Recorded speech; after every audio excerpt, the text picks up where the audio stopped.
So welcome back everyone. This is going to be another lecture where we are going to start with the risk management chapter. See, in this chapter we are going to learn how to manage risk. Okay. Besides that, there are two major concepts that we are going to learn in this chapter, which is VAR and Z-score. So the first one will be Z-score. Based on the Z-score formula, we are going to derive the formula for VAR. And VAR is the major concept in this entire lecture. Just give me a second. We are going to learn solve most of the questions for VAR in the chapter. There are 14 questions, out of which we will first solve the 14th question and then we will solve rest of the questions. There will be some homework which are of repetitive nature. But in order to understand the Z-score, see, VAR will be dependent on the Z-score concept. And in order to understand the Z-score, we will have to understand Z-table, standard deviation and mean. And in order to understand Z-table, you will have to first understand normal probability distribution. And along with this, these three concepts. So we are going to start from the very first, that is confidence interval, then confidence level, then level of significance. First, we are going to learn about these three concepts, just a basic understanding about it. Then we are going to learn about these three concepts. Then we are going to use this in Z table along with that, and then we are going to understand or derive the formula for these two last concepts, which will be useful in the coming questions. So ultimate objective is to understand this. Syllabus is this, Z-score and VAR. Rest of the part is not covered separately in the institute's module, but we are going to understand those in order to have a good clarity on the main concepts. Okay, so let's first come over to the example. Let me take an example of India's population. Now, if you will just have an idea, the entire population constitutes around 140 crore people in India. Out of that 140 crore people, if we want to calculate the average height of all the population, that is 140 crore, don't you think it will be very difficult for us? Exactly, sir, it is going to be difficult, because calculating the height of every person, then totaling those height, dividing it by 140 crore, and then coming to the average height seems little difficult, because finding everyone in the every corner of the country, then requesting them to come for the height measurement camp is very difficult. So now what happens is, if you want to calculate the average height of the India's population, what you are going to do, there is a concept called as sampling. When it is very difficult to take entire population, to do the research on entire population, what you do is you take the sample from that population. So what we are going to do, we are going to pick few people from every city, every state, and then we are going to do that research on the sample. So instead of calculating the height of every person in 140 crore, what we are going to do, we are going to just pick up 14 lakh people.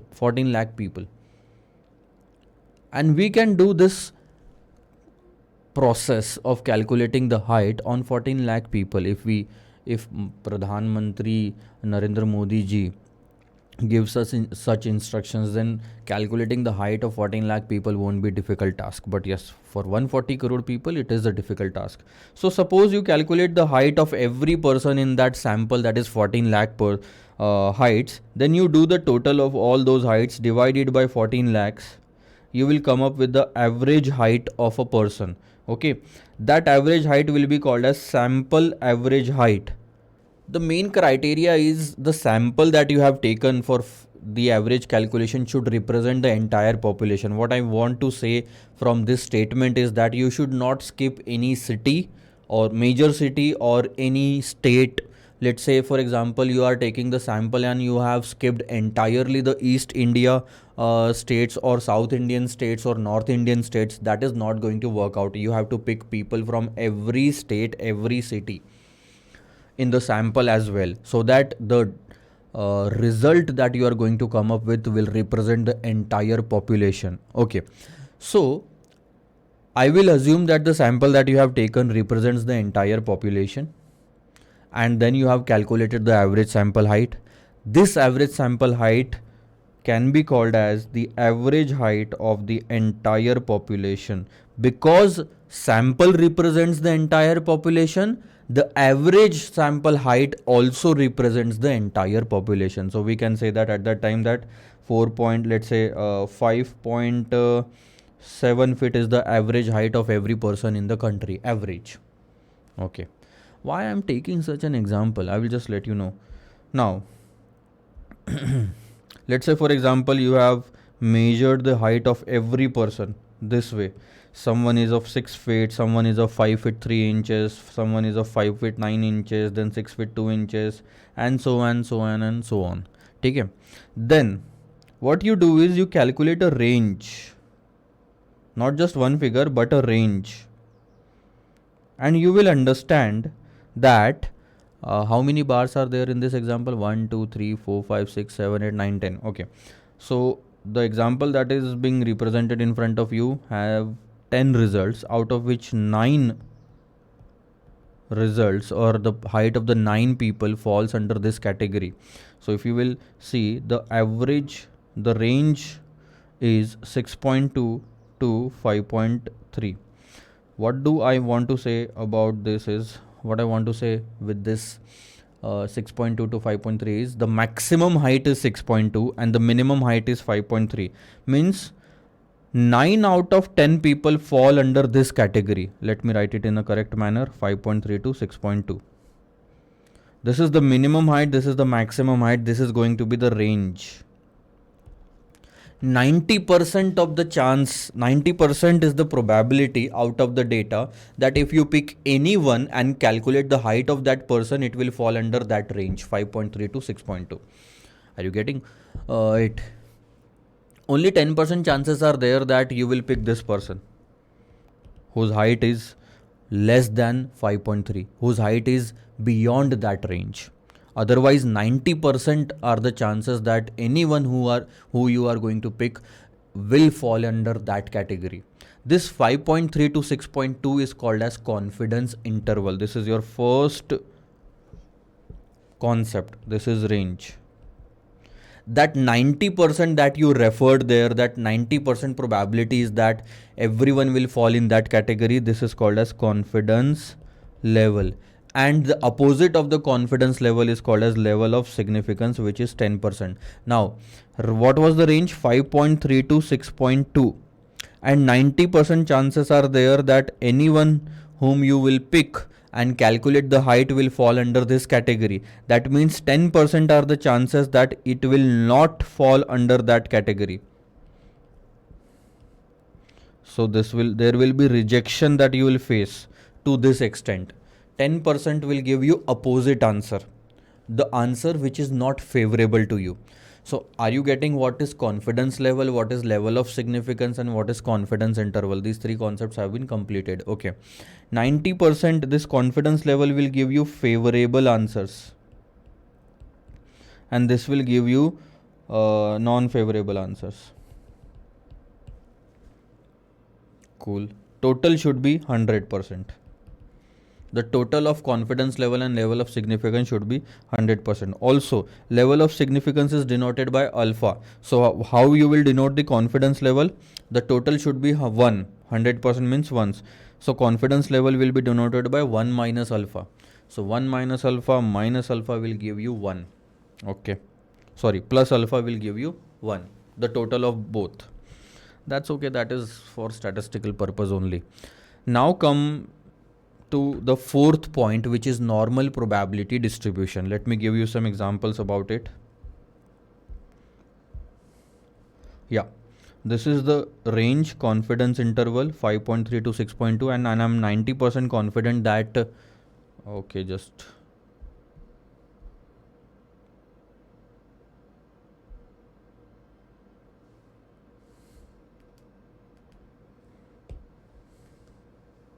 Let me start it again. Yeah. So this is the confidence interval. This is the range 5.3 to 6.2, and I'm 90% confident that anyone whom you will pick will fall under this category. So this is giving you acceptance level and this is giving you rejection level. 10% are the chances that someone whose height is being calculated will not fall under this category. So he might be somewhere here or here beyond this category. So this is confidence level, level of significance and confidence interval. Now let's go to the next concept, normal probability distribution. Now any data, if said that it represent normal probability and normal distribution, it means the diagram of that data will look like this, the bell-shaped curve. I will give you some real life example about it. Let's take this desert. If you will see, there are some diagrams or some form that the sand has taken. You can clearly see that it is in bell-shaped curve. Are you getting it? This is the real life example of the normal distribution. What do you mean by normal distribution? You pick that sand and you pick that sand in your hand and then you drop it from a particular height. You will realize that at the same position, you will realize that the maximum sand will be collected exactly below your hand, means at the center, and then it gets normally distributed on both the sides, left and right side. So the maximum proportion of that sand will be found at the center. At the center. This is bell-shaped curve. This is a real life example. If you have seen a truck unloading the sand at any construction site, you will get an idea of normal distribution. The design or the shape that the sand will take after being unloaded from the truck will be a bell-shaped curve, and it will keep on spreading. So there is no limit. There is no limit. You will understand that this will never touch the x-axis. It will always be like this. It will never touch the x-axis, this line. Okay, so this is what the normal distribution is. Normal distribution. The next thing is the maximum proportion of this data. You can say sand, or you can take another example. Let's say we take the example of a garbage. You will see a normal distribution probability curve here, or we can say bell-shaped curve here as well. If you see, if you look at the truck unloading the garbage at any place, it will form a shape like this. That is normal. That is normal. That's why it says normal distribution. The entire garbage has been distributed normally from the center to both the sides, that is left and right side. So ultimately what happens is a bell-shaped curve is formed. Okay, so now you have understood about the normal distribution. I will talk about the probability in a while. Now under this curve, there are few things that you need to understand.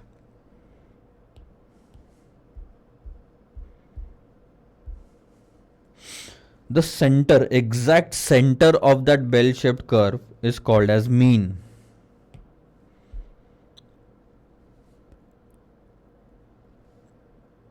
The exact center of that bell-shaped curve is called as mean, and it is denoted by mu. This is the symbol.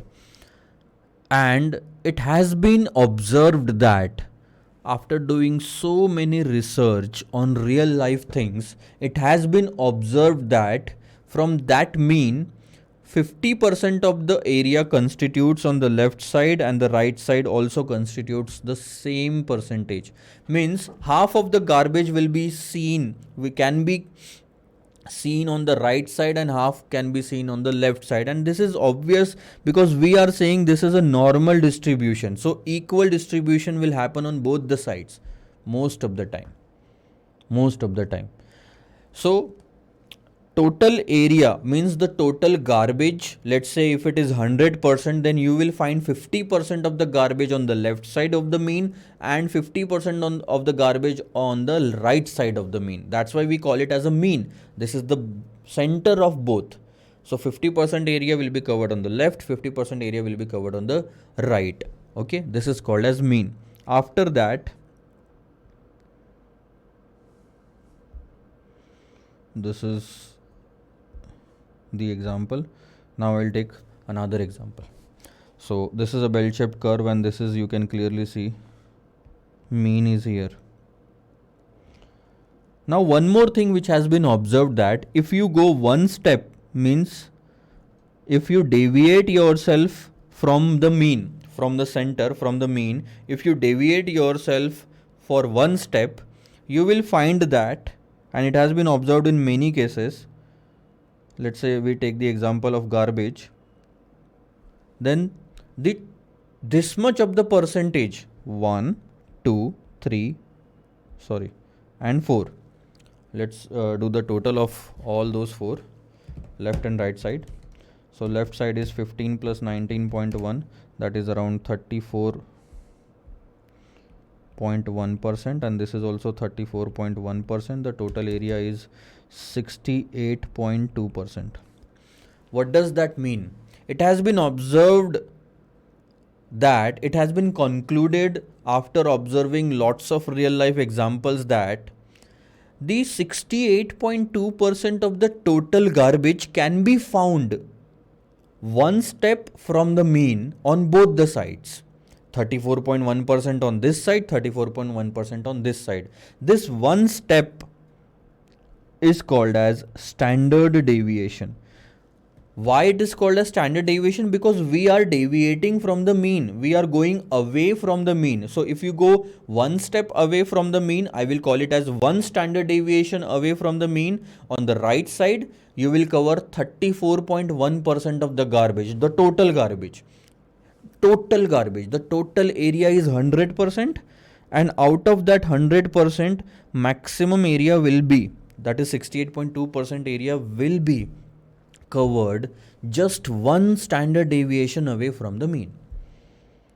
So what we did is, same percentage was coming after observing thousands of real life example, and that's why we have made it a standard, that it will be applicable everywhere. This is why it is called as a standard. Okay, now if we go one more step away from the mean, -1 to 2, and here, then you found that this much of the area will be covered 2 steps from the mean. How much? Let's do the total. We will add 4.4 and 9.2 as well now. 4.4 plus 9.2 plus 34.1. So 47.7, just a second, 47.7% on this side, 47.7% on this side. The total area will be somewhere around 95.4%. Means out of 100%, 95.4% of the entire garbage can be found 2 steps away from the mean. That is 2 standard deviation away from the mean. Okay. If we go further one step, let's go with 3 standard deviation. One more standard deviation on both the sides. Then we found that almost 99% of the total garbage can be found 3 steps away from the mean. Let's do the total. It will be 1.7 and 0.5%. 1.7, 0.5, 47.7. So that's around 49.9% on the left, 49.9% on the right. The totaling, it totals to 99.8%. What does that mean? That if we move three standard deviation away from the mean on both the sides, we will cover 99.80% of the garbage in that area, in that much of the area. So if you take the garbage example, same figures will apply. If you take the sand example, same figures will apply. If you take any other example which is normally distributed, the assumption is the data should be normally distributed. If the data is normally distributed, all these figures will apply to it also. So there are 2-3 things that we have seen. Normal probability distribution, probabilities means 99%, 68% and so on, 95%.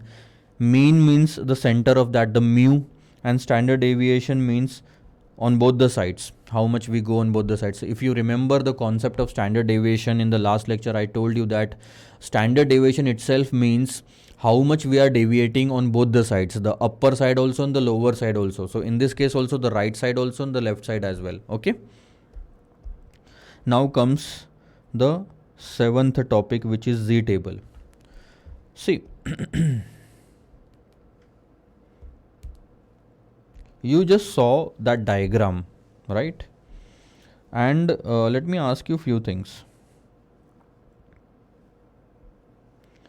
See, it is very easy for us now to remember the probability of the entire population, or the percentage of the entire population covered if we move 1 standard deviation away, that was somewhere around 68%, 2 standard deviation away 95%, 3 standard deviation away 99%. That's very easy. But tell me one thing, what is the probability or the percentage or area covered if we move 1.8 standard deviation away from the mean, and that too only on the left side, or 1.8 per standard deviation away on both the sides? What will be the probability or area? At that time it is very difficult for us to calculate from this graph, and that's where we have already made, or we can say the scientists, not the scientists, the mathematicians and every statistical people in the past have already prepared a table for that, which constitutes the figures of every minute or every small point. So if you want to calculate the area covered under 1.8 or 1.8788 or 1.90 or 1.91, every figure will be found in that table. It is very difficult from this diagram to calculate that, right? But we can find it out in that table, and that table is called as Z table. Okay, so let's now have a look on the Z table. This is the Z table. Okay, let's first go on the website. See, there is one website, if you are interested or if you have time, you can go to this website, Maths is Fun. You will see that I can just move my cursor to any point and I can get the area covered. So have a look on this. If I move just to the right side of the mean, this is the mean, right? This is the mean, or I can say this is the mean. Okay, so if we want to calculate all the area of the right side, that is 3 standard deviation away, so it will be somewhere around 50%. And if you want to calculate all the area of the left side, it will also be somewhere around 50%. It is not exactly 50%. Why? Because this bell-shaped curve never touches this horizontal line, so the area keeps on spreading and spreading and spreading and spreading. Okay, now if we want to calculate the area of garbage covered, understand, area of garbage covered, just 0.49 steps or 0.49 standard deviation on the left of the mean, it will be 18.79%. However, the same applies to the right of the mean, because both the sides have equal area covered. So if instead of minus 0.49 or left side, if I take plus 49, just give me a second, it also gives the same answer, For positive 49, it is 18.79.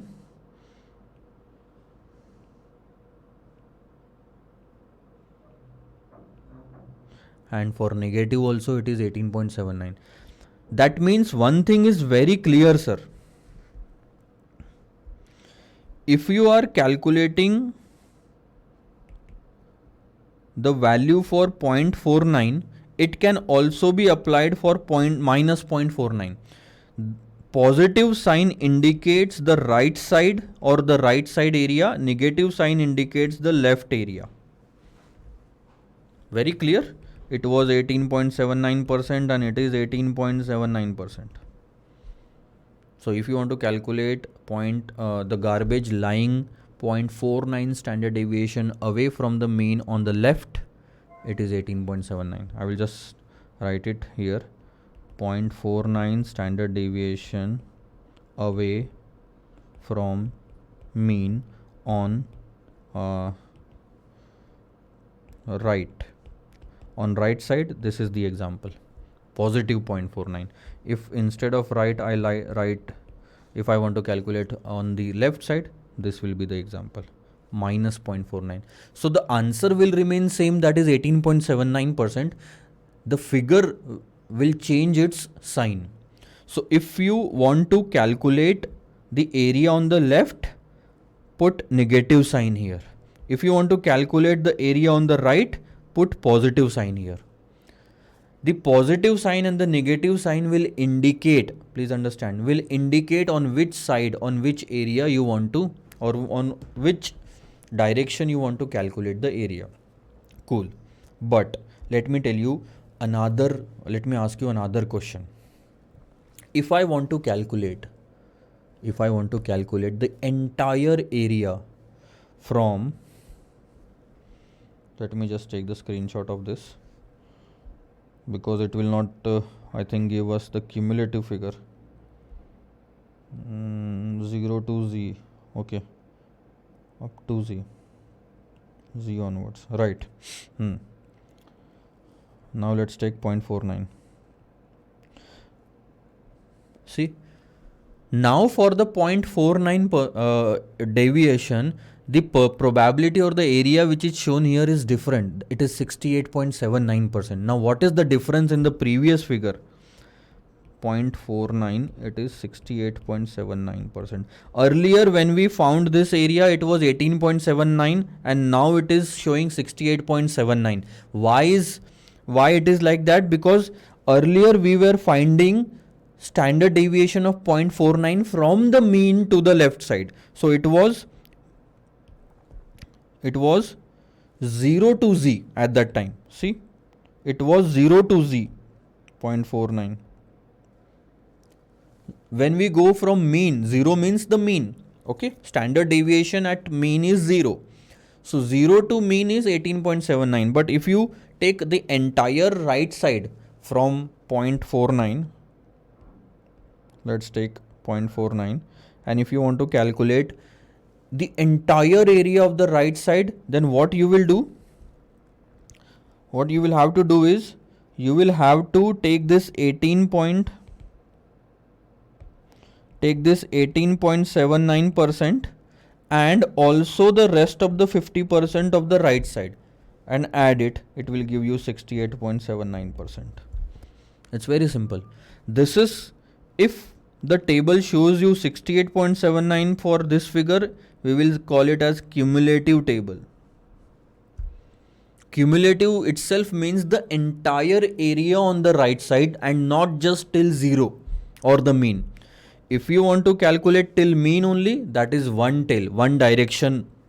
If you want to calculate the entire area, that is both the tails.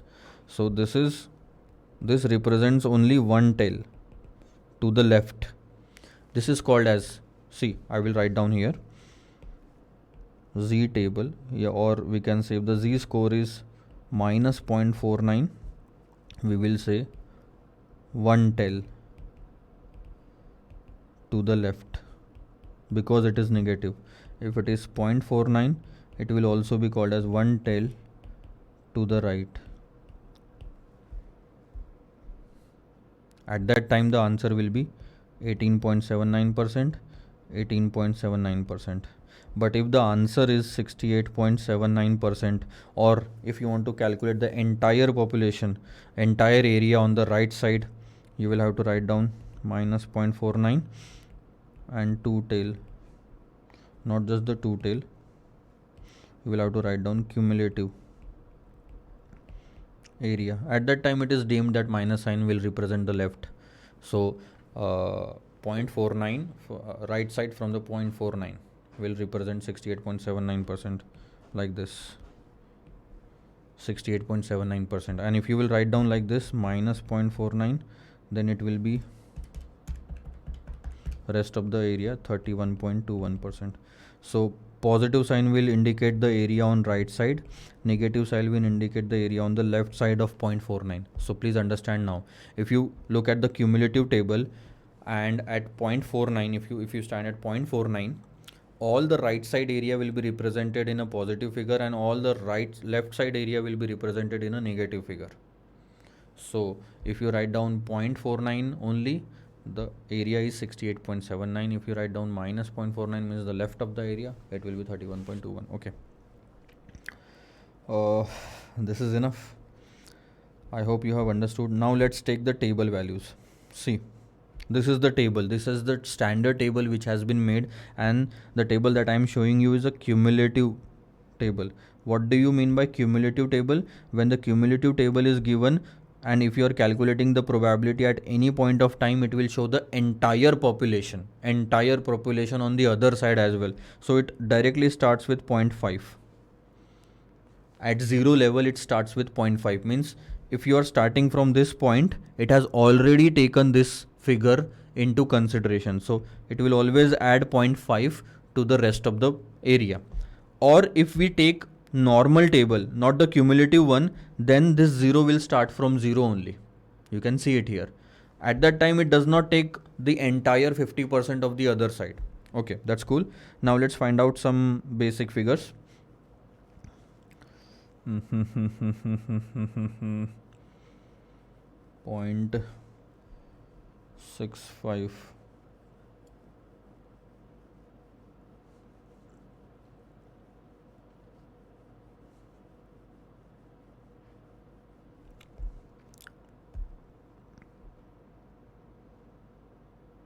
See, if you go one standard deviation away, the cumulative figure is 0.8413. Cumulative is 0.8413 means, let's say we go it here at that, or let's say we go here. Am I right? 8413, and it shows, okay, 84 exact one. Now we should reach at 8413. See, so 84.13% is the entire area on the right side if we take z as minus 1. 8413. Sir, this is not minus 1. I just told you that the minus, the values of positive can also be applied to the negatives as well. It's just that you have to understand the concept of left and right side. If it is positive, it will represent the right side. If it is negative, it will represent the left side. Okay. So 84.13%. But if you will see this one here, this is the standard deviation. The standard deviation, the probability or the area covered is 0.3413 only. Why 0.3413? Because the table that I am showing in this page considers the values from mean. You can see 34.13. But if you consider the cumulative values for the same z-score, it will show you the total area. Now understand the difference. This much area, this much area, this much area, this much area. What is the difference between that? Cumulative figure covers entire area and non-cumulative one covers the area from the mean only. That's okay. Cool. So we'll take an example, then we'll understand what does that mean. But now let's move ahead.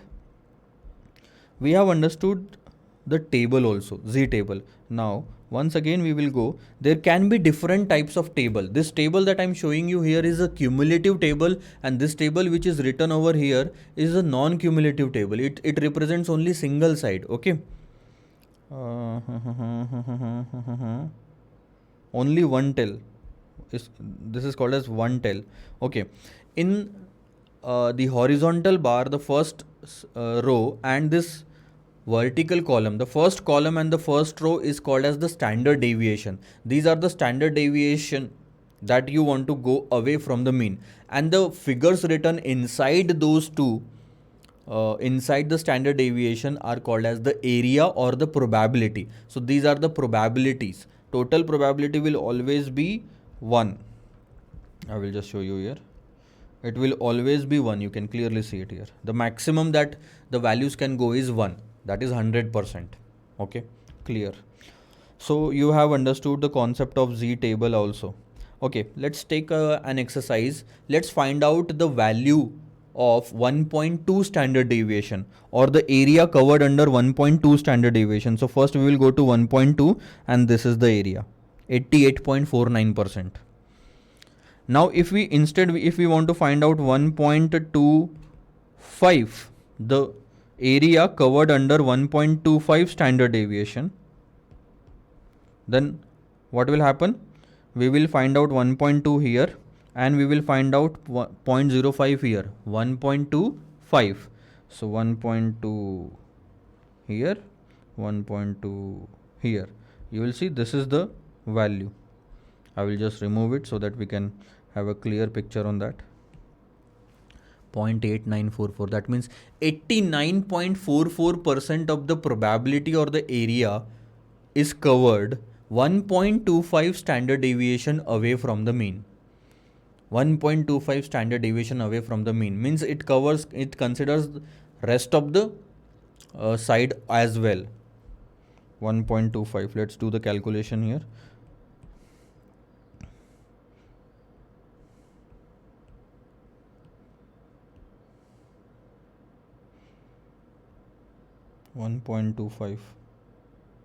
See, 89.44% of the area on the left up to Z onwards.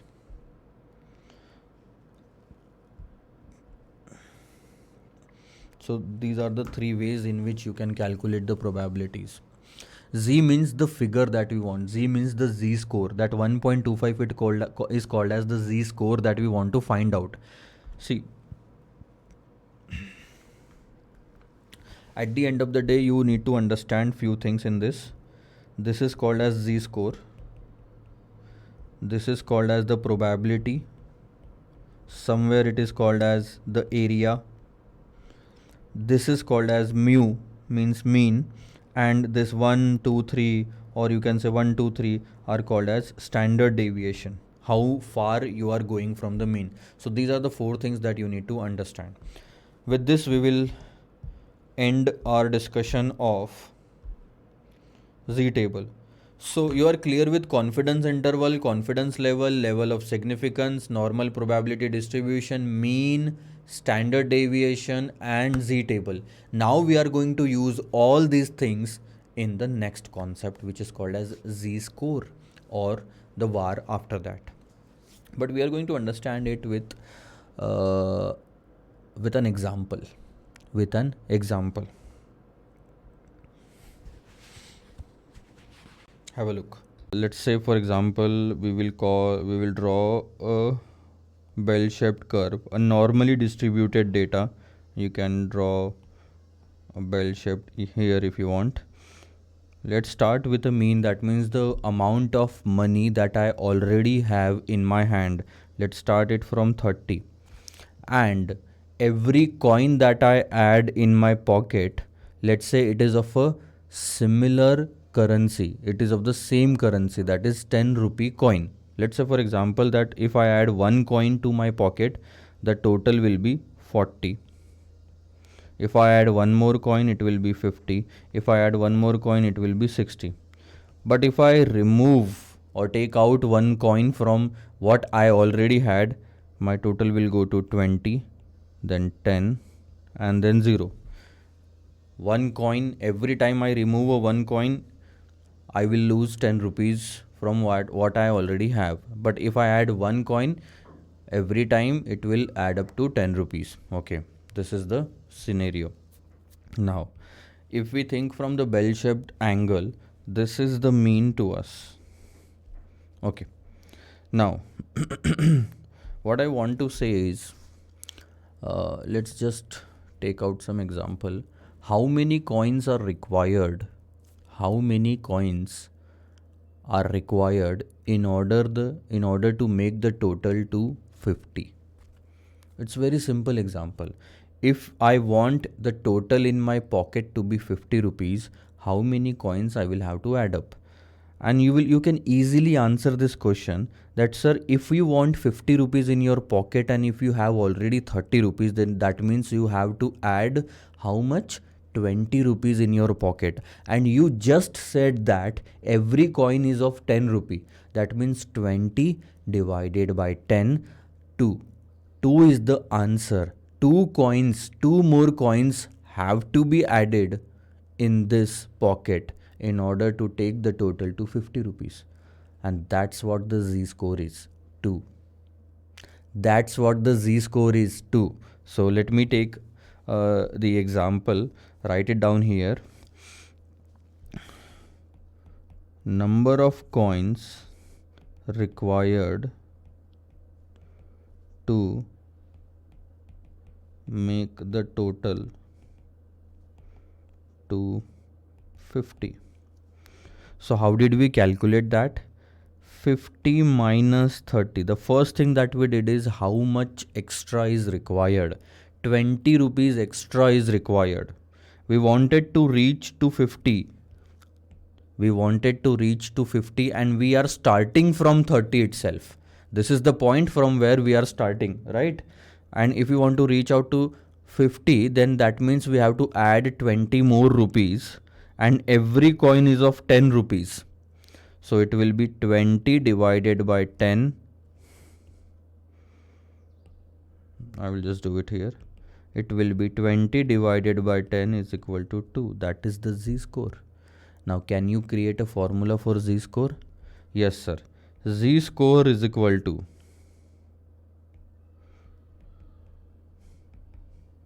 in our bell-shaped curve example, the mean is denoted by mu,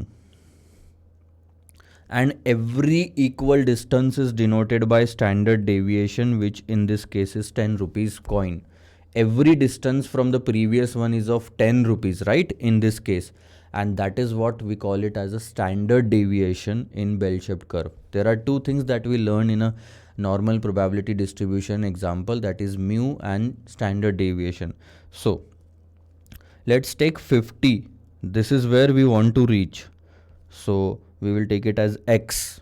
X is the point where we want to reach, minus mu from the point where we are starting, divided by standard deviation. That's the easiest formula. X will give you the figure where you want to be. Mu will give you the figure from where you are starting. X minus mu. Understand the logic now. Don't just mug up the formula.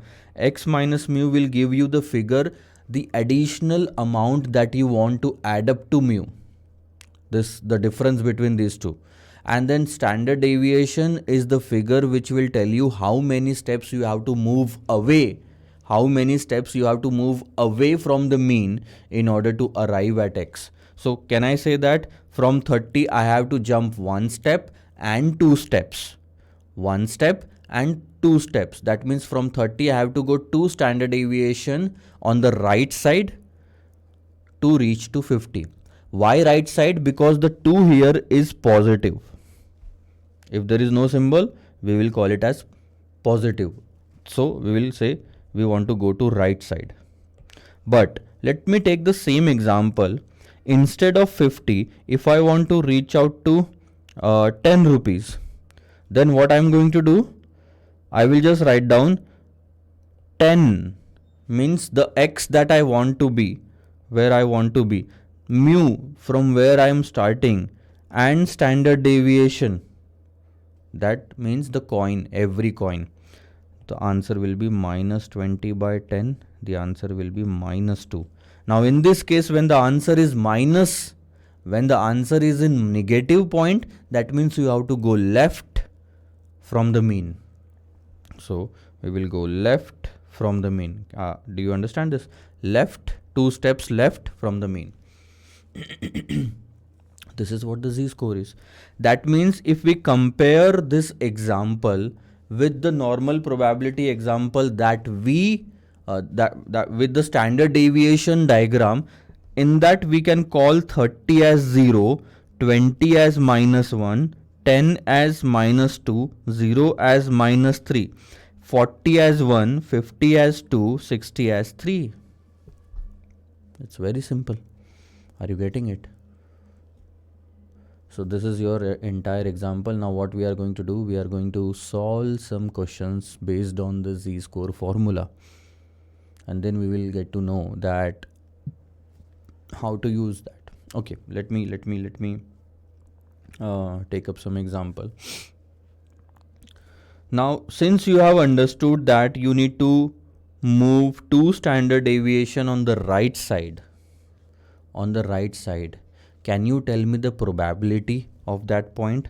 This on your table, the table that you will get in the exam, or you have the standard table that is used by everyone in the market, the probabilities will be given are for the standard deviation, right? Not for the coins or rupees or anything like this. They are for the standard deviation 0, 1, 2, 3, 0, 1, 2, 3 on this side. Now, if I want to say what is the probability that my answer will be, please understand, what is the probability that my answer will be at least 2, the z-score. That means at least means I want 2 or more than 2. That means I want to cover up this entire region. And now one more thing. What is the probability of my answer will be 2, at least 2, is similar to or equivalent to the probability of me having at least 50 rupees, because this diagram is being converted to this diagram. Now on the basis of this diagram, we are going to find out the probability of at least 2, and then we are going to apply the same probability to at least 50. Now understand the meaning what I'm saying. In the Z table, you will not have such figures like 40, 50, 60. So any question which is being asked in the exam, you will have to first convert that diagram into the basic and the standard diagram of 1, 2, 3 standard deviation. Now find out that if we want at least 50, then what is the equivalent z-score value of that in this diagram?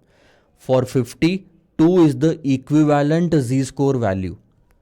For 50, 2 was the equivalent z-score value. Means the probability of at least 2 can be applied to the probability of at least 15. If you go to the diagram here, and if you will see that the probability of at least 2 comes to 0.9773.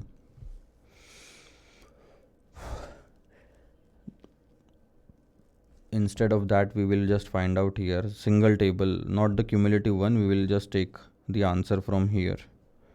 This will give us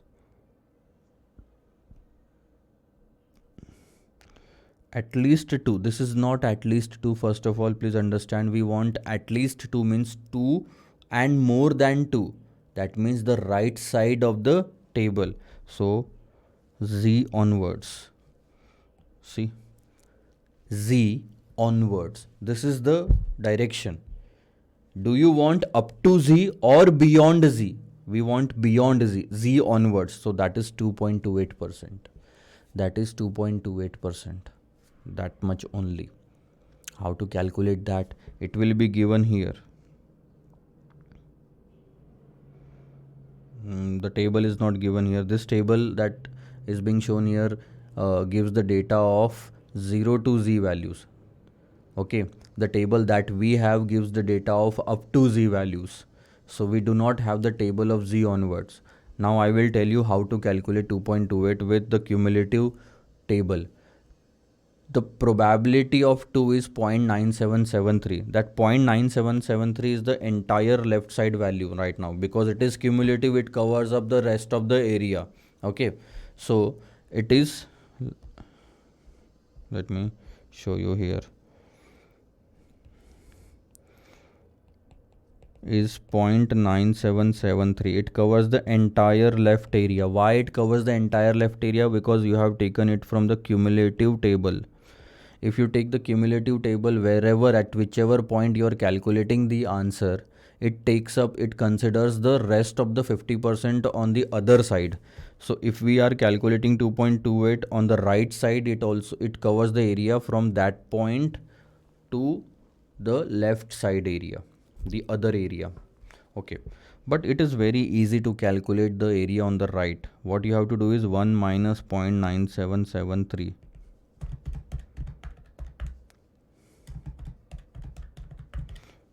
0.0227, that is 2.27%. This is the area on the right. Why? Because left plus right is equal to 1, and if you know the figure of the left side, it is very easy to calculate the figure of right side.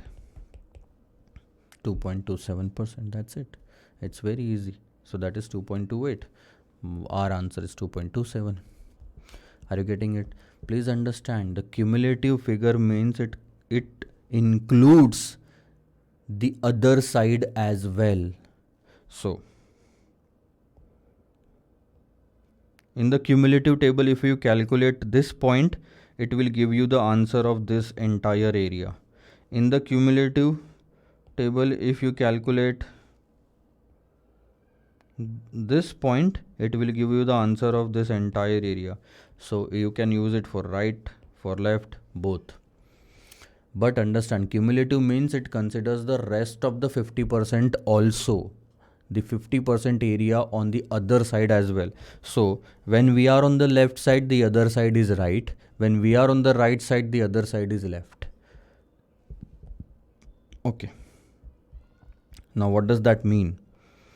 This means that the area of having, or the probability of having at least 2, or the probability of having at least 50 rupees is 2.27%.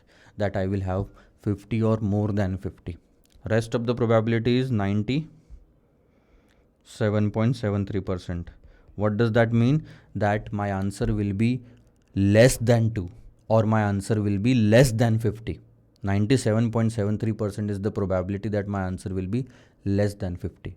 Now let's take up one example, question number 14 of our compiler, in order to find out how to use this formula.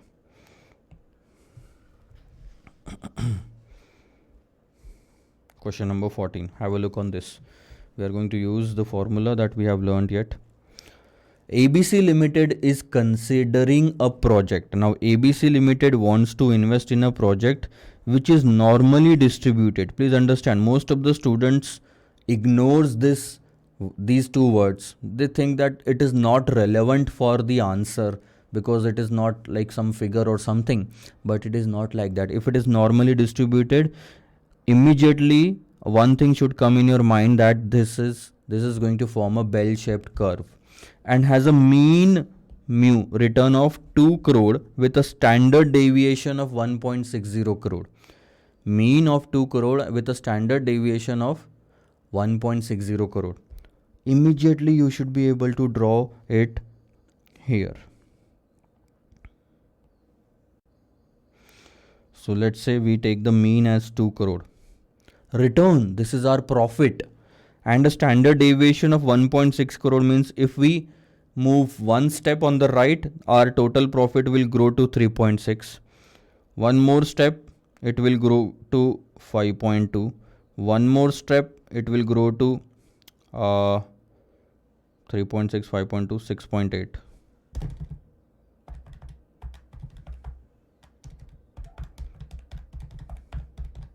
Right.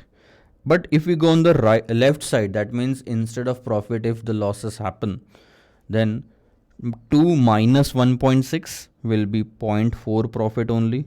Here minus 1.2 will be the profit, that means we have started incurring losses, and minus 2.8 will be the losses. Most of the time we just have to think 3 standard deviations away from the mean. This is first standard deviation, second standard deviation, third standard deviation. This is first standard deviation, second standard deviation, third standard deviation. Okay, so if we write down here, mu is nothing but 2 crore in this case, standard deviation is nothing but 1.6 crore in this case. Okay, now in case ABC Limited loses on any project more than 1 crore, it means that if the loss on any project is more than 1 crore, loses means loss, there will be financial difficulty.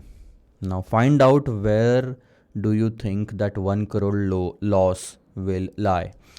According to me, if we talk about the losses, it will lie somewhere at this point, because till this point I have a profit of 40 lakhs. Then the profit starts decreasing. Somewhere it goes to 0 lakhs, and then the negative profit, that means the losses will start increasing. Somewhere down the line here we will have 1 crore of the loss. So then 1.2 and then 2.8. So what I am going to do, I will just mark this point as 1 crore loss. This is our x. In the previous example, x was 50. In this example, x is minus 1. Okay, cool. This is our x, minus 1. If you write 1, that means it is a profit. If you write minus 1, that means it is loss. Now the question is, if we lose more than, now focus again on this word, more than 1 crore. Where do you think the more than 1 crore will lie? On the right side of this point or on the left side of this point? More than 1 crore of the loss will be covered on this side, because on that side the loss will be less than 1 crore and there will be profits after that. But more than 1 crore of the loss will lie on the left side. Now, the logic says that company will be in financial difficulties if the losses are more than 1 crore. Company will not be in the financial difficulties if the losses are less than 1 crore. It means that if the company's profit or loss are there anywhere on the right side of minus 1, then the company will not be in financial difficulty. Even though the loss, let's say for example, the loss is 0.6 crore negative. Let's say the loss is 60 lakhs. Although the loss is 60 lakhs, there will be no financial difficulty according to the statement given in the question. The financial difficulties will start for the company if the loss grows more than 1 crore. So that is the left side of this point. Okay. Now, determine the probability, the chances that the company will be in financial difficulty. Now, there are two probabilities that we can find out according to this diagram. We can find out the probability of company will be in the financial difficulty, company will not be in the financial difficulty. The question is asking us about the probability of this point. We are going to find out the probability of both the sides, so that next time the question comes in exam, you are very clear of which answers to write. We are going to find out the probability of probability that the company will not be in financial difficulty and company will be in the financial difficulty. Now let's go ahead. First of all, probabilities can be found on the Z table, right? Z table considers only basic and standard deviations. Standard deviation, that is 1 2 3 minus 1 2 3. So in order to do that, first we have to convert this diagram into a basic bell-shaped curve, a standard bell-shaped curve with 1 2 3 standard deviation. So let's do that.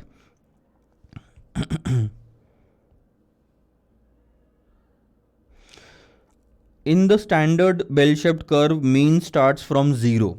Then comes the 1 standard deviation, 2 standard deviation and 3 standard deviation. On this side comes minus 1 standard deviation, minus 2 standard deviation, minus 3 standard deviation. Okay. What we have to do is we have to find out the probability of the left side of -1 loss. But -1 is not -1 crore rupees of the loss is not something there on the table. So we have to find out the equivalent figure first of -1 crore. Means if we look at this table, what will be the position, what will be the number which is equivalent to -1 crore of the loss on this diagram? So it's very simple. We have to find out Z score.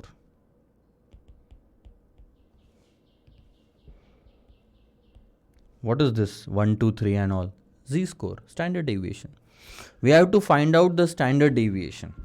Okay. How to do that?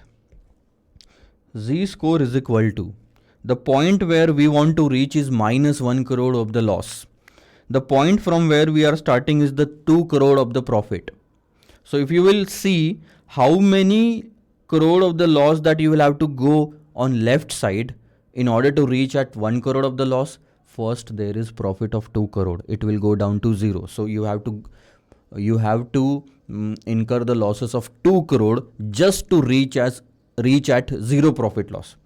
From that 0 to -1, 1 more crore of the loss has to be incurred. So 3 crore of the losses will give you -1 figure, 2 minus 3, right? Okay. It means that we have to suffer a loss of we have to suffer a loss of 3 crore, or we can say the profit of -3 crore. And every standard deviation is of 1.6 crore. Every step on the left side is of 1.6 crore. So if we do that, we will get the Z score. That's 1.875. Please understand what is this. This is the equivalent point on the standard table. That means on this table, on this diagram, the figure of -1 crore is equivalent to the figure of 1.875 score on this table. Both the table, if we equate both the table, -1 is equal to 1.875. Now you have to find out the probability of 1.875, the left side probability of 1.875. The same can be applied to -1 as well. Okay, so this is our answer. Now if you will find out in the here, standard normal distribution table score providing area between mean and z, mu and z. Please understand, this is very important. The areas given in this table is just between mu and z. That means the areas given to you, I will just do it with another pen, mean and z. This much of the areas are given only, and that will be sufficient. Let's first calculate the Z score of 1.875. Now you will see you have 1.87 and you have 1.88 given in the table. 1.87, 0.4693, 0.4699. 0.4693, 0.4699. If you do the average of these two, add both the figures and divide it by 2, you will get 1.875, which is the figure that you want. So we will do the average of these two as well. This is called as interpolation. You have to move equal points from every side. So what we are going to do, 0.4693 plus 0.4699 divided by 2. We are just calculating the average of these two. In the similar manner, we are calculating the average of 1.87 plus 1.88 divided by 2. It will give you 1.875.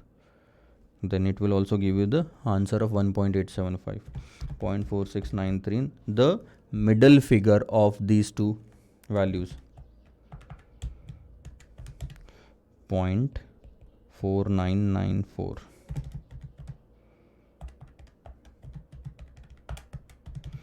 4696, sorry. 4696. What is this 4696? 4696 is the probability of this area, 46.96%. That's it. Only this much area. But there is one good news. You already know the probability of entire right side, which is 50%. So if we take the entire right side, the total probability will be 96.96%. This is the probability that the company will not be in financial difficulty. 96.96%, because the same probabilities can be applied over here.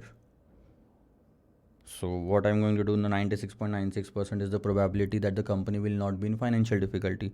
But we do not have to calculate the probability. We don't have to calculate the probability of not having financial difficulty. We have to calculate the probability as per the question that the company will be in financial difficulty. So financial difficulty probability will be 1 minus 0.9696, 0.0304, 3.04%. This much are the chances that company will have losses of more than 1 crore. At least 1 crore. At least 1 crore. That is the left side. In other terms, this 1 crore is nothing but VAR, value at risk, that we are going to study further. But let's come to the answer here. What we did first is we calculated the z-score. Now please understand this entire formula from your own perspective. Z-score is nothing but the equivalent standard deviation value on this normal table. We cannot use -1 and find out the value of that in the table now, because -1 crore is the figure of this question only. We have to find out the equivalent table value, that goes to -1.875. Am I right here? It was -1.875. Right, it was -1.875. See here, -3 divided by 1.6 goes to -1.875. Okay. So corresponding areas where 875 is coming is 87 and 88. Then we interpolated and we found the value of 0.4696. And we added that 0.4696 into with the entire probability of right side to come up with 96.96%.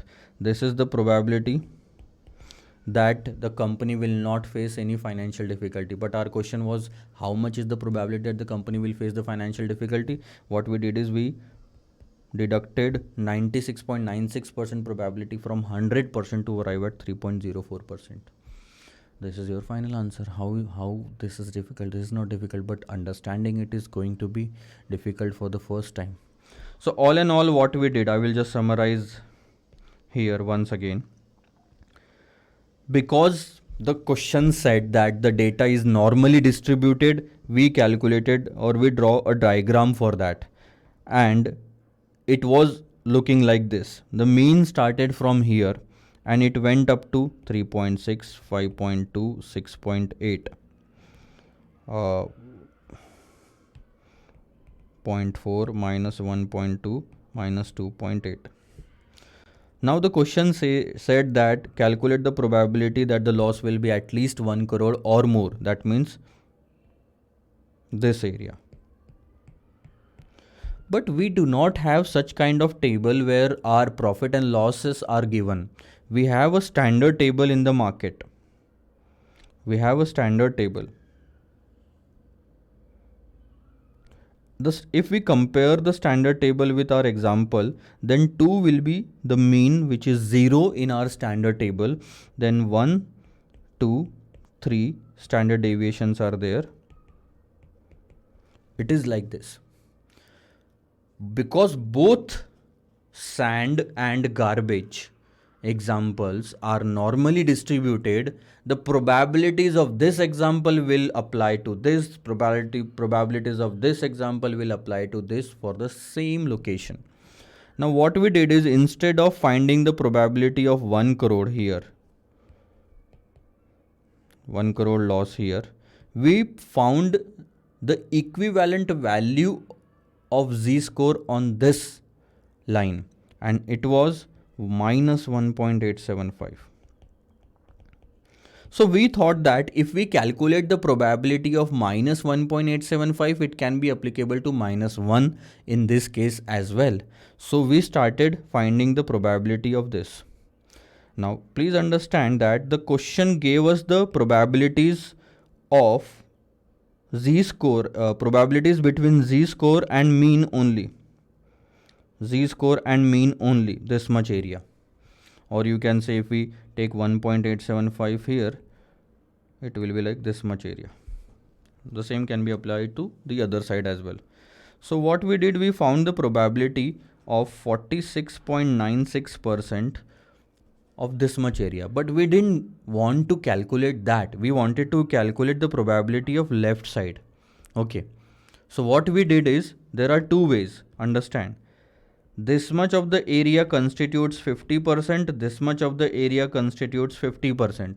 So if you will find the answer in the compiler, what they did is, they just deducted 50% from 46 point, they just deducted 46.96% from 50% to arrive at this side, this particular probability. This can also be done. What we did is, we added 50% first to make it 96.96%, which constitutes this much of the area, 96.96%. And this much of the area, if it is financial difficulty area, this is no financial difficulty area. And then we deducted this value from 100% to arrive at 3.04%. In both the cases, it will give you the same answer.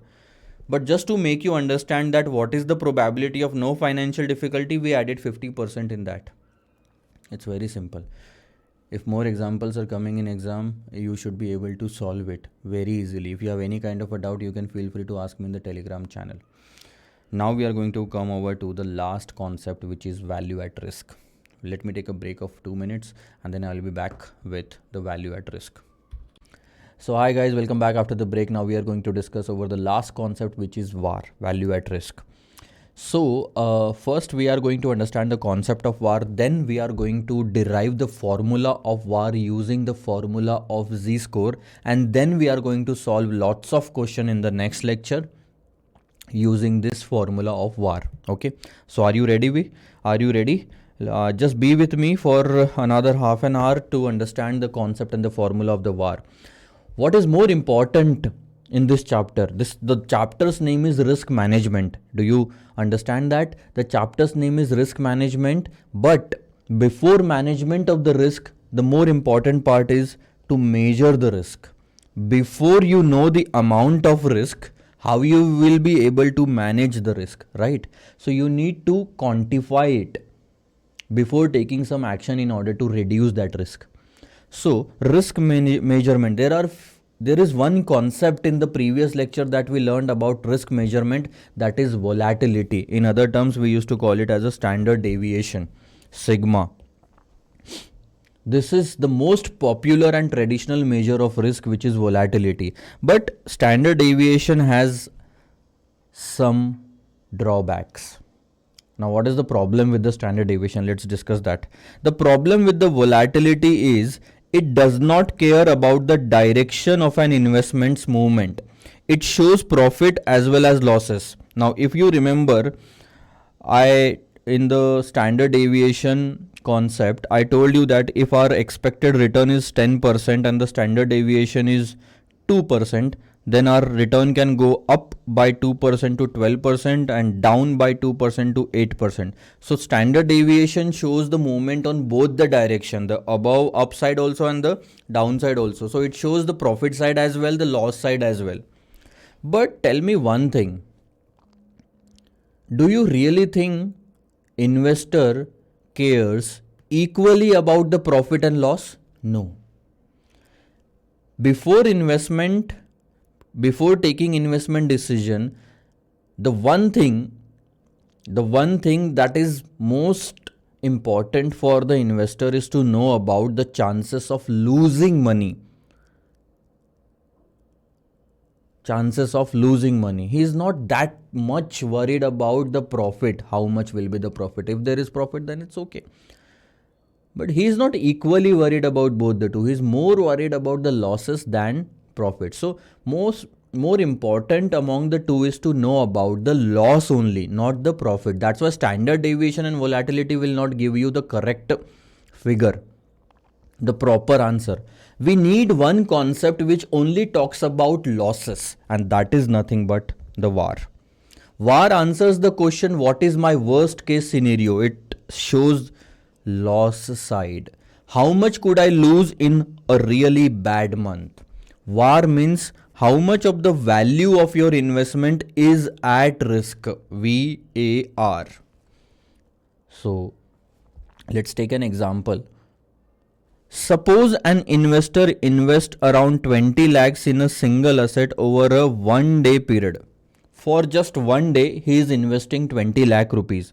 And if I say that his VAR means the value at risk is 1,72,400 at 99% confidence interval or confidence level in this case. What does that mean and how to interpret it? Out of 20 lakh rupees of the investment, I am 99% confident. I am 99% confident that my loss will not go beyond 172,400. My loss will be in a range or below 172,400. I am 99% confident. So 99% confidence level shows the favorable side for the investor. Favorable side is lesser loss. But at the same time, it means that there is 1% chance. There is 1% chance that your loss may go beyond 172,400 or at least 172,400. So your loss can be anywhere here. 99% talks about 172,400. 1% also talks about 172,400. So when you consider 99% or 1%, the figure is not important. The important is the wording before that. Maximum 172,400 or at least 172,400. So when you say maximum 172,400, that means your loss will be below 172,400 and you are 99% confident about it. But at least 172,400 means the loss will be 172,400 and beyond that, and the chances of happening of that event is 1%. So are you getting it? The meaning of VAR. VAR is 172,400. That's okay. That's not an issue. You can lose 172,400 in a single day. But another interpretation is like you are 99% confident that the maximum loss will be 172,400. It can be below that. You can also lose only 2 rupees. That is covered under 99%. You can earn 10 rupees. That is also covered under 99% because it says the maximum loss is 172,400 and below that there will be lesser losses and then profit will be there on that side. So profit is also covered in this area. Another way to talk about it is only 1% chance that your loss will go beyond 172,400. So you understood the concept of confidence interval, confidence level here. Then significance level. This 1% is called as level of significance. If you remember, we discussed about this in the beginning. 172,400 is the VAR. Okay, 1 day is the time period. We will call it as T. And 20 lakh is the total investment. This is how we should read it. Now comes the formula of calculating 172,400. Now we are going to discuss about how to calculate 172,400. So have a look. What is the formula for VAR? Let me just go through it. This is the formula for VAR. VAR is equal to z-score multiplied by standard deviation. Now, if you don't go deep into the formula and understand the derivation of this, you will have to mug up this formula for the rest of your life till you clear CA final exam. Not just the rest of the life, till you clear CA final exams. You will have to mug up every time you see this formula. But once you understand the logic and the derivation of this formula, you will be very happy to know that this is not something new that you will have to understand. The previous formula of z-score will help you to calculate VAR, and in fact the z-score formula was also conceptual that we discussed earlier. So let's first derive this formula.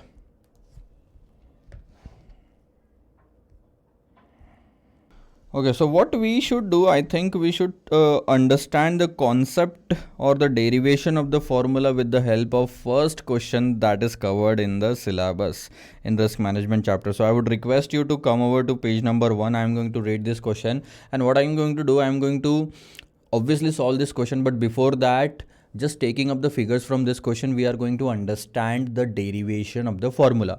So let's read out first question. Keep the pen with you in order to mark the important things. Neil holds 1 crore rupees shares of XY Limited. So what do you understand by 1 crore rupees of the share? That is his investment. Okay. Whose market price standard deviation is 2%. Now if you will look at this, this is standard deviation. 2% is standard deviation. Okay. If you calculate the 2% of 1 crore, it comes to around 2 lakh rupees. Cool. Assuming 252 trading days. Now, just understand. How many days are there in a year? 365. But if you will see, on an average, there are 52 weeks in a year. Okay. And every Saturday and Sunday, the market is closed. It is not open. So only 5 days a week, trading sessions are open. So if we multiply 52 into 5, we come up with trading sessions, that is 260 days. And out of that 260 days also, if Diwali is coming coming in between Monday to Friday, if some public holiday is coming in between Monday to Friday, those days will also be off. So reduce on an average 8 days. From 260 it comes down to 252 trading days. So that is the logic of 252. Anywhere if you want to take trading days, then do not take 365. It should be 252 only. Okay. Then what we have to do is we have to cover up the maximum, calculate the maximum loss. It's not the at least part, it's the maximum part that we want to calculate over a period of 1 trading day and 10 trading days with 99% confidence level. So we want to know what should be the loss. Remember that 174,200 figure from the previous example? It was 174,200 in that. We have to calculate the same in this question. Cool. We just remove it. We are 99% confident that the loss will not go beyond this level. You have to calculate that level in this question. That is what the VAR is. That figure 174,200. Okay. Assuming share prices are normally distributed, just write down one word here which was missing.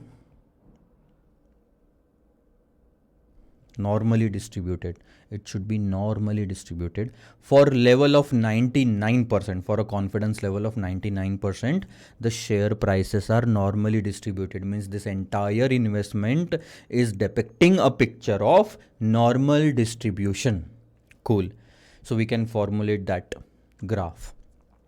The equivalent z-score, we'll just leave it to later.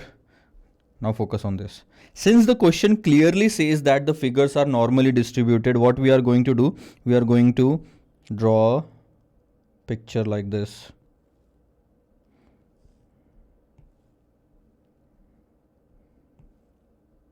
Okay. So in the center exact mean, there will be, we will start with the profit or losses. Since we have just invested, we are going to take it as 0, because the moment you invest in the market, your profit or loss is 0. And from that point onwards, either it will be profit to you, it will be loss to you. The standard deviation of this profit and losses are given to you, which is 2 lakhs. You remember 1 crore multiplied by 2% is the standard deviation per day. Cool. So it can be either 2 lakh profit to you on the first day maximum, or 2 lakhs of loss to you, 4 lakhs, 4 lakhs, 6 lakhs, 6 lakhs. Chalo, great. Enough. Now we want to calculate that what is the amount of maximum loss where we are 90% confident. It means the area under the normal probability distribution should be not 99%. Cover up the area of 99% and tell me the figure of loss, that this is going to be the maximum loss. What should be the figure of loss where you will be 99% confident that the loss will not go beyond that. Now please understand one thing. First of all, they are talking about loss. That means they are talking about the area, the figure on the left side. Figure on the left side, because losses are there on the left side only. This is the profit side. Forget about it. Like think about this area. Okay. Now you want to find out a particular number of loss where you are confident that the loss won't go beyond that. Maximum means it will not go beyond that. It will be lesser than that. Okay. So, but you also know that the probabilities given in the table, in the Z table, are not for this profit or losses. It is for the standard format, which is like this.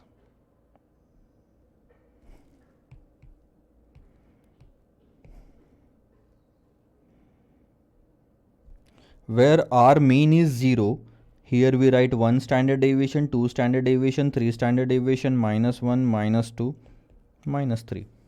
Now what we should do first is, we should find out 99% probability, the point of 99% probability, whether it comes to here or where.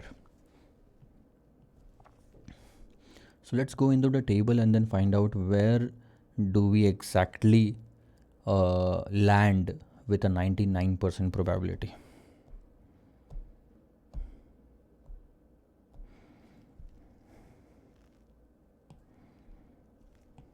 See, if I want to, I will just cover up here. The probability is 95.45. If I just increase the figure, I'm just getting closer to 99%. I will just do it again and again and again and again and again and again. I'm very close to it. 99.01. See, I have reached at a 99% probability, and I can see that the point at which we cover 99% probability is 2.33. 2.33 minus 2.33. You can also go to this point.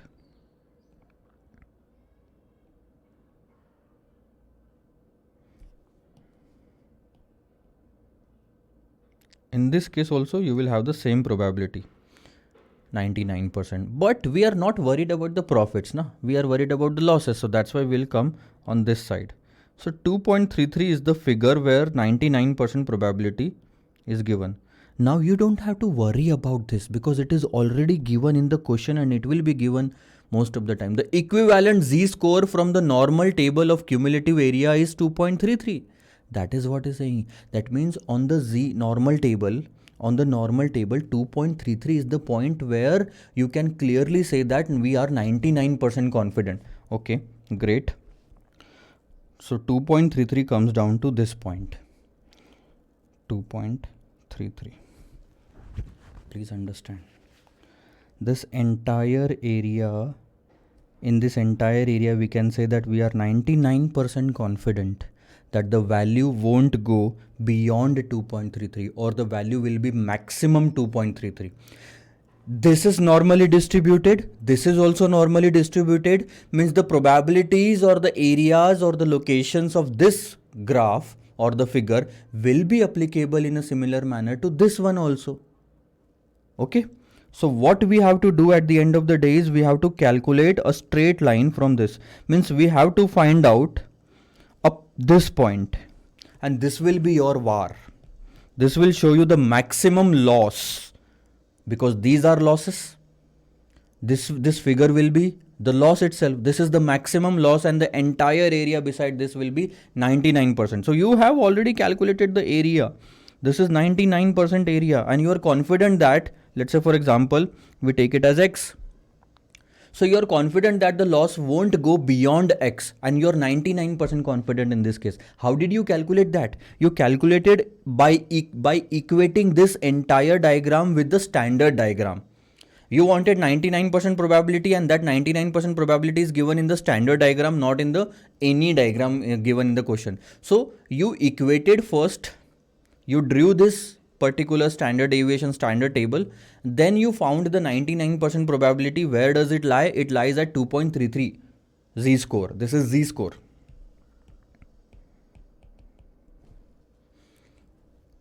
.33.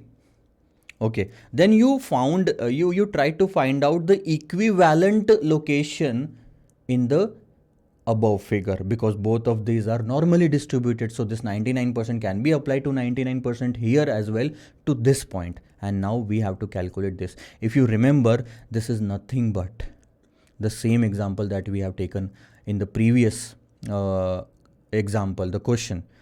In that, our x was minus 1 crore, if you remember, and standard deviation was 1.6 crore, and we had to calculate z-score. But now z-score is given and we have to calculate the VAR or x. Now let's do that. So what is the formula for z-score? X minus mu divided by standard deviation. X is what you have to find out. Z-score is 2.33. Mu is 0 in our case, if you can see it here, 0. And standard deviation, how much is the standard deviation? 2 crore rupees of the loss on each side, profit or loss. So it is 2. So if you will find out, x is nothing but 2.33 into 2, which is nothing but 4.66. This is nothing but your VAR. Value at risk means 4.66 is the loss. 4.66 is the loss. Maximum loss 4.66 crore, where you are 99% confident that your loss won't go beyond 4.66. And this is the concept of VAR. How did you arrive at the formula of VAR? Please tell me. X is nothing but the VAR, right? Or we can just write it again, the formula. The formula of z-score is nothing but x minus mu divided by standard deviation. Z-score, x is nothing but the VAR that we wanted to calculate. Mu is always 0 because we'll start from 0 itself. And standard deviation, just write down SD. So the formula becomes like this: z-score is equal to VAR divided by SD. And if you send SD on that side, it will be VAR is equal to z-score multiplied by SD. Now you remember this formula. VAR is equal to z-score multiplied by SD. It is nothing but the same formula of z-score.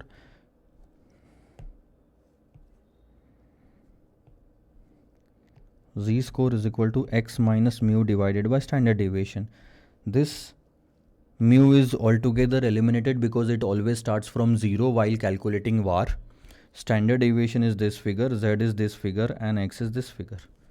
So it is the same formula. You don't have to mug up anything. Chalo, cool. So in this question, VAR for 1 day is 4.66 crore. Let's come down to the compiler. You can clearly see first we calculated the volatility, that means standard deviation, which is 2 lakh. Okay. Then the maximum loss for 1 day at 99% confidence level is VAR 1 is equal to, let's write down the formula. Please write down the formula. Formula is not written in the answer, so you should write down the formula here. VAR is nothing but z-score multiplied by standard deviation. So z-score is 2.33, standard deviation is 2 lakhs. So 1 day is 4.66 lakhs. How to interpret this? In 1 day, the maximum that I will lose is 4.66 lakhs, not crore, sorry, it's lakhs. That is the maximum that I will lose, and I am 99% confident about it. Only 1% chances are there that my loss will go beyond 4.66 lakhs. Cool enough. Now comes the next question. This was the maximum loss in 1 day. The question is also asking you to calculate the maximum loss in 10 days. So it's very simple. This was the formula for VAR, okay? So what we are going to do, we are going to write down VAR for 1 day is equal to z-score multiplied by standard deviation for 1 day. Am I right? If we want to calculate VAR for 1 day, we are going to use the standard deviation for 1 day. The next thing which is given in the question is we have to calculate the VAR for 10 trading days as well. In 1 trading day, the maximum loss was 4.66 lakhs. not crore, lakhs. The question is also asking that if we keep that investment for 10 days, what will be the maximum loss in 10 days? We cannot just simply multiply 4.66 with 10. Getting it? Loss for 1 day is 4.66 lakhs, sir. What is the loss for 10 days? 46.6 lakhs. No, it is wrong. Because every other day, the chances are that your profile or your investment may go up and the losses can reduce. Standard deviation itself means standard deviation. We are using the standard deviation, right? It means it can go up and down as well. So in total, considering all the ups and downs, we have to conclude what is the maximum loss in 10 trading days. Okay, so let's come down to this formula. VAR for 1 day is equal to z-score into standard deviation for 1 day. That is what we used. Z-score was 2.33. Standard deviation for 1 day was 2. The answer was 4.66. This was the first answer, the VAR for 1 day. But if we want to calculate the VAR for 10 days, then the formula will be something like this: z-score into standard deviation for 10 days. Isn't it logical? Yes, sir. The base should be same. If we are calculating the VAR for 10 days, standard deviation should be used for 10 days. Cool. Now, how to calculate the standard deviation for 10 days? Because we have not been given this information in the question. The information which is given in the question is z-score and standard deviation of 1 day. How to calculate standard deviation of 10 days with the help of standard deviation of 1 day? Sir, simply multiply 2 lakhs with 10. No, this will give you the wrong answer again. Understand? If you multiply, there is one way. You can just do it like this: 2 into 10, 20 lakhs. This is wrong. If you are saying that standard deviation of 1 day should be multiplied with the time in order to arrive at standard deviation of 10 days, this is wrong. What is the proper formula? Sir, standard deviation of 1 day should be multiplied by square root of time in order to arrive at standard deviation of 10 day. So if we do that, 2 lakhs into square root of 10, we will come to a figure, let's say into 6.32 lakhs. So for 10 days, the standard deviation is 6.32 lakhs. Sir, what is the logic of not using t and using under root t while calculating the standard deviation for multiple days? I will just tell you in a minute. Do you know from where the standard deviation is calculated?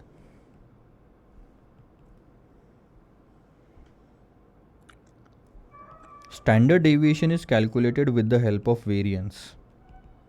Standard deviation is denoted by this, and variance is nothing but the square of standard deviation. You know this concept because in the previous lecture we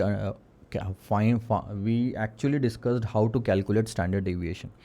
And while calculating the standard deviation, first we arrive at a formula of variance, and from variance, if we do the square root, we go to the standard deviation. So standard deviation does not have individual value of its own. It is derived from variance. So if you want to change something from 1 day to 10 day, don't change the standard deviation, change the variance, because this is the individual value. This is what I can say is that this value is derived from the past figures, not this.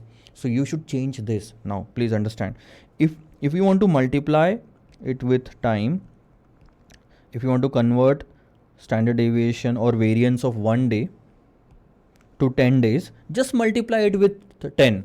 You will arrive at standard deviation of 10 days. Let's do that. What is the standard deviation? It is 2 lakhs. So what will be the variance of it? It is 4 lakhs, 2 into 2. 4 multiplied by 10 will be 40. But this is still the variance. Variance multiplied by 10 will be the variance only. Variance of 1 day multiplied by 10 will be the variance of 10 days. So 40 is again the variance. Now what you need to do is just put a square root for this. Put a square root. We will arrive at standard deviation of 10 days is equal to square root of standard deviation or variance of 10 days. So it will be square root of 40, and 40 square root will give you the answer of 6.32, which is the same as this. So what I want to say is putting a square root with standard deviation is wrong. Sorry, putting time directly with the standard deviation is wrong, because standard deviation is derived from a figure called as variance. So if you want to multiply it with 10, multiply the variance with 10 and not the standard deviation. So yes, we will multiply the variance with time with 10 and we will arrive at this figure. Now what is the formula?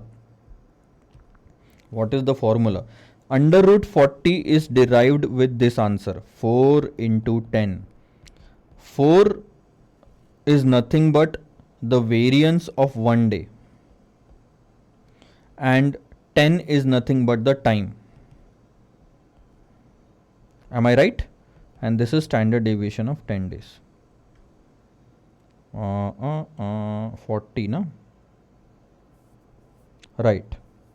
So you can clearly see this figure, this standard deviation one day has square in it and square root also. So square root will cancel the square function and the only thing remaining will be standard deviation of one day multiplied by t is still in under root form. T is still in under root form and it will be kept as it is.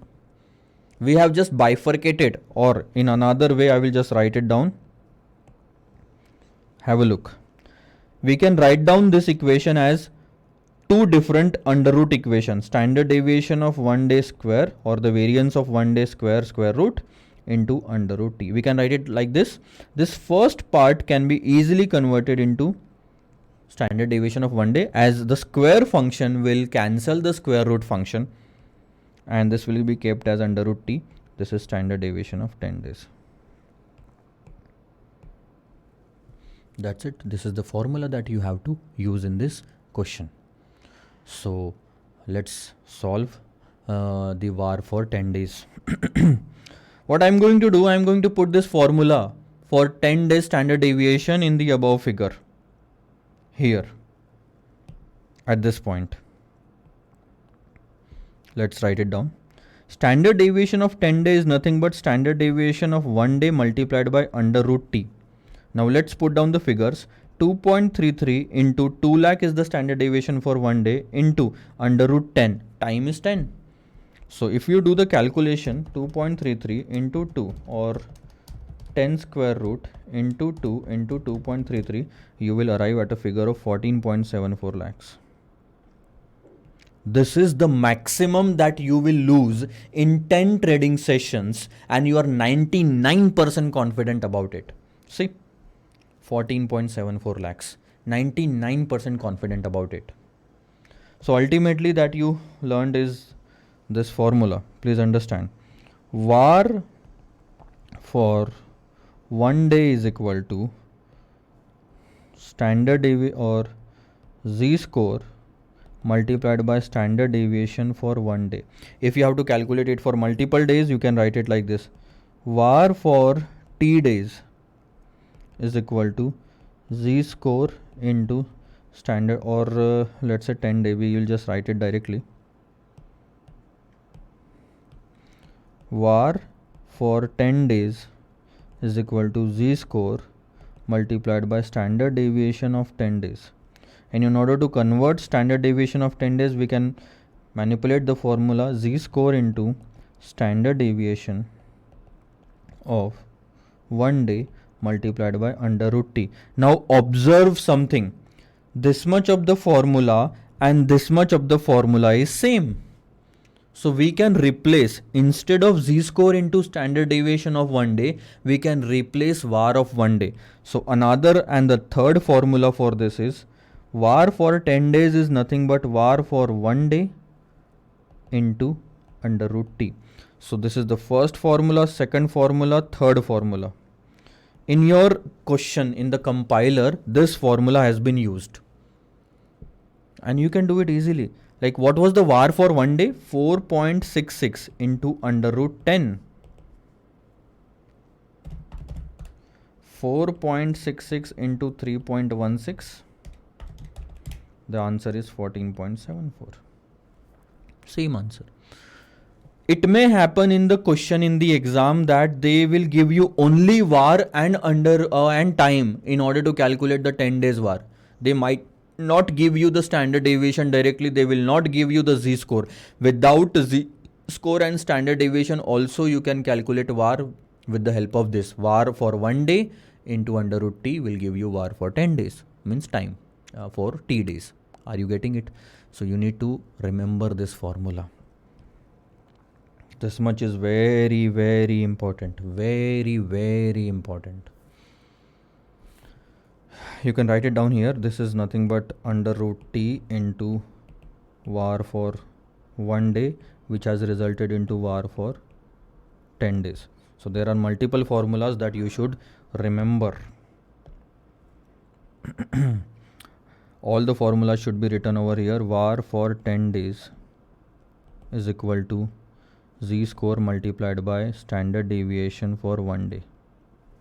Sorry, 10 days.